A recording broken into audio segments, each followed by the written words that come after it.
Hi hello నమస్తే welcome back to our channel. ఈరోజు మనతో ఉన్నారు amphi registered mutual fund distributor అయిన బోనిగల సొలొమన్ గారు. సార్తో మాట్లాడదాం. నమస్కారం సార్. నమస్తే అండి విరాట్ గారు. సొలొమన్ గారు, చాలా మందికి మ్యూచువల్ ఫండ్స్లో ఇన్వెస్ట్ చేయాలని ఆశ ఉంటుంది. అండ్ కొంతమంది ఆల్రెడీ మ్యూచువల్ ఫండ్స్లో ఎస్ఐపి ద్వారా నెల నెల కొంత అమౌంట్ ఇన్వెస్ట్ చేస్తూ ఉంటారు. బట్ మ్యూచువల్ ఫండ్స్లో లంసమ్గా కూడా అమౌంట్ పెట్టవచ్చు అని చెప్పేసి మీరు ప్రీవియస్ ఎపిసోడ్లో కొంచెం చెప్పడం జరిగింది. అంటే ఎట్ ఏ టైం ఒక సెటిన్ ఒక 50,000, 1,00,000, 2,00,000 పెట్టేయచ్చు ఒకేసారి. బట్ మీ ఉద్దేశంలో ఏది కరెక్ట్ అంటారు? ఎస్ఐపిలో మనం ఇన్వెస్ట్ చేయడం కరెక్టా, ఇలా ఒకేసారి పెద్ద అమౌంట్ పెట్టడం కరెక్ట్ అంటారా? మంచి క్వశ్చన్ అడిగారు విరాట్ గారు. ఇప్పుడు చూడండి, మనం ఈక్విటీ మ్యూచువల్ ఫండ్స్ గురించి మాట్లాడుకుంటున్నాం.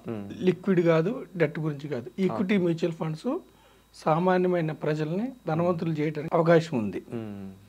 సో ఈక్విటీ మ్యూచువల్ ఫండ్స్లో 2 రకాలుగా ఇన్వెస్ట్ చేయొచ్చు. ఒకటి ఏక మొత్తంలో, 2 సిప్ నెల నెల. ఏక మొత్తంలో అయితే మినిమం 5,000.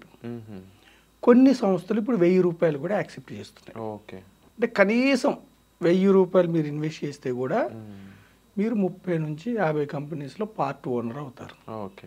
సిప్ అయితే ఇంతకుముందు 500 ఉండేది, ఇప్పుడు కొన్ని సంస్థలు 100 రూపాయలు కూడా ఒప్పుకుంటున్నాయి. అయితే ఇప్పుడు లంసం మంచిదా, సిప్ మంచిదా? ఒక వ్యక్తి దగ్గర ఆల్రెడీ డబ్బు ఉంది, 10 లక్షలు, 15, 5, 1,00,000. అతను ఎందుకు వెయిట్ చేయాలి? దీర్ఘకాలం ఎందుకు వెయిట్ చేయాలి? డబ్బు ఉంది, ఒకేసారి ఇప్పుడు ఈక్విటీస్లో ఇన్వెస్ట్ చేశారనుకోండి, ఇప్పుడు సెన్సెక్స్ 85,000, సుమారుగా 85,000 దగ్గర ఉంది. రేపు భవిష్యత్తులో 1,00,000 వెళ్తుందేమో, 1,10,000 వెళ్తుందేమో. ఇప్పుడు ఒకటేసారి కుమ్మరిస్తే లాభం వచ్చే అవకాశం ఉంది. సో డబ్బు ఉంచుకున్నప్పుడు ఒకటేసారి చేయొచ్చు. మరి ఇప్పుడు దీంట్లో సమస్య ఏమిటంటే ఆల్ టైమ్ హై మార్కెట్. ఇప్పుడు ఆల్ టైమ్ హై అంటే ఇంతకుముందు 85,000 రీచ్ కాల, ఇప్పుడు ఫస్ట్ టైం రీచ్ అయింది. మరి ఒక 6 నెలల తర్వాత అప్పుడు 95,000 వెళ్ళింది అనుకోండి, అప్పుడు ఆల్ టైమ్ హై. ప్రస్తుతానికి ఆల్ టైమ్ హైలో ఉంది. ఒక్కొక్కసారి ఆల్ టైమ్ హైకి వచ్చినప్పుడు మళ్ళీ డౌన్ అవుతుంది. ఓకే. అంటే ఏక మొత్తంలో ఇప్పుడు పెట్టాడు అనుకోండి విరాట్ గారు, ఒకవేళ మార్కెట్ డౌన్ అయితే నష్టపోయే అవకాశం ఉంటుంది. అప్పుడు ఏం చేయాలి? ఏక మొత్తంలో ఉన్న వ్యక్తి డబ్బు లంసం ఉంటే లంసం పెట్టేయాలి. కానీ సపోజ్ అతని దగ్గర 10 లక్షలు ఉందనుకోండి, ఆల్ టైమ్ హైలో మార్కెట్ ఉంది కాబట్టి ఒక 5 లక్షలు ఎట్ ఏ టైం పెట్టుకొని మిగతా 5 లక్షలని లిక్విడ్ ఫండ్లో పెట్టి ఎస్టీపీ పద్ధతిలో పెట్టుకోవాలి ఒక 6 నెలల పాటు.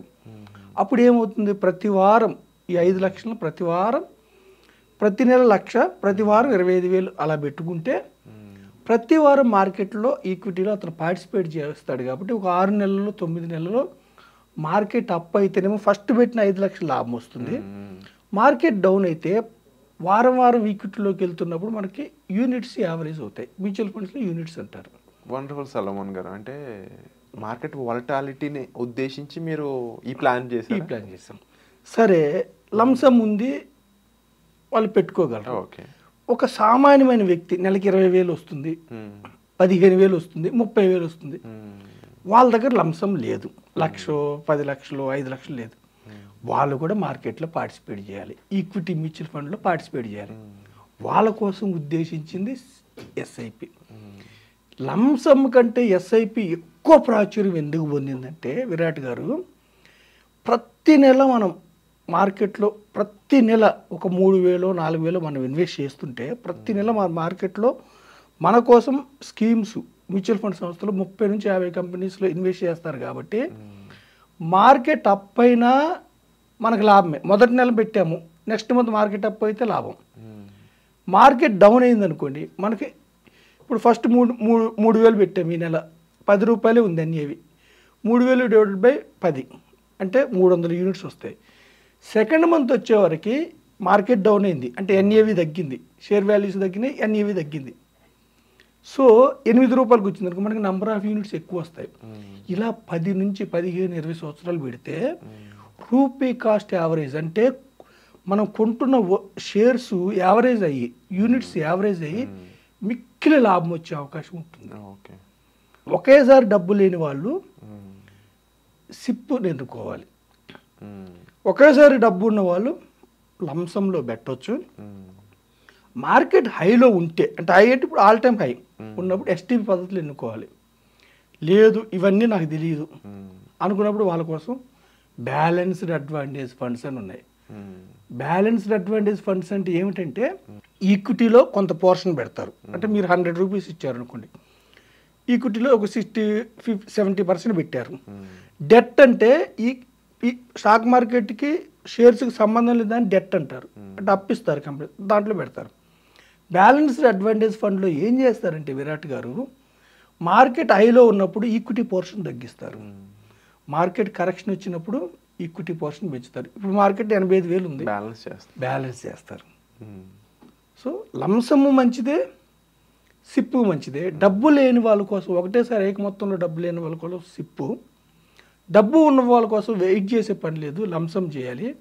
కానీ తగు జాగ్రత్తలు తీసుకుంటూ ఎస్టీపీ పద్ధతిలో చేయాలి. అయితే ఇక్కడ ఏమిటంటే విరాట్ గారు ఇంకొకటి ప్రధానంగా గుర్తుంచుకోవాల్సింది రిస్క్ అప్టైట్. ఆ ఇన్వెస్టరు ఎంతకాలం ఉంటాడు ఈక్విటీస్లో, 10 years ఉంటాడా, 15 ఉంటాడా, 20? రిస్క్ అప్టైట్ని బట్టి ఒక 15-20 ఉంటే లంసం మార్కెట్ హైలో ఉంటే కూడా వేసేయచ్చు, దీర్ఘకాలం ఉంటే మిడ్ స్మాల్ మల్టీలో కూడా వేయచ్చు. అంటే ఈక్విటీ మ్యూచువల్ ఫండ్లో లంసం అయినా మంచిదే, సిప్ అయినా మంచిదే. ఎలా పెట్టినా ఒక 3-4% డిఫరెన్స్ ఉంటుంది. మనం పెట్టిన తర్వాత వాలటిలిటీ ఎక్కువ ఉంటే సిప్పు మంచిది, మనం పెట్టిన తర్వాత వాలటిలిటీ తక్కువ ఉండి కొంచెం పెరుగుతూ ఉంటే లంసం మంచిది. Wonderful sir.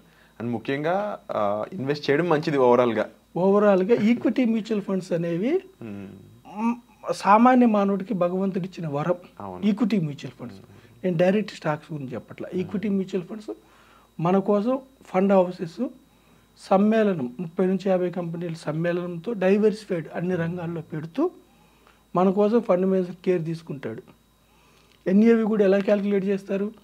Assets minus liabilities divided by number of shares. Liabilities అంటే ఏమిటి? ఓన్లీ ఎక్స్పెన్స్ రేషియో మాత్రమే తీసుకుంటారు ప్రతిరోజు, ఇంకా ఏం తీసుకోరు. అసెట్స్ అంటే ఏంటి? Number of shares into stock value divided by number of shares. ప్రతిరోజు ఎన్ఏవి క్యాలిక్యులేట్ చేస్తుంటారు. సో మనకి సెన్సెక్స్లో ఎన్ని అప్ అండ్ డౌన్స్ వచ్చినా 45 సంవత్సరాల్లో 15% సిఏజిఆర్ ఇచ్చింది చరిత్ర. సో ఈక్విటీ మ్యూచువల్ ఫండ్స్లో ఎవరైతే ఇన్వెస్ట్ చేశారో గత 10 ఏళ్ళ నుంచి 15 నుంచి 12% పైనే రిటర్న్స్ వచ్చాయి. మనం ఎక్కువ చెప్పడానికి లేదు, అట్లీస్ట్ 12%. అంటే ఇన్ఫ్లేషన్ కంటే 5-6% ఎక్కువ రిటర్న్స్ వస్తున్నాయి. ఒక సామాన్య మానవుడు మిక్కిలి ధనవంతుడు అవ్వాలంటే ఈక్విటీ మ్యూచువల్ ఫండ్స్ని మనం ప్రమోట్ చేస్తున్నాం. రిస్క్ ఉంటుంది, లాంగ్ టర్మ్ ఉండాలి. Wonderful sir. లాంగ్ టైమ్ ఇన్వెస్టింగ్లో చాలా వరకు బెనిఫిట్సే పొందుతారు. చాలా వరకు బెనిఫిట్స్ ఉంటాయి ఈక్విటీ మ్యూచువల్ ఫండ్లో.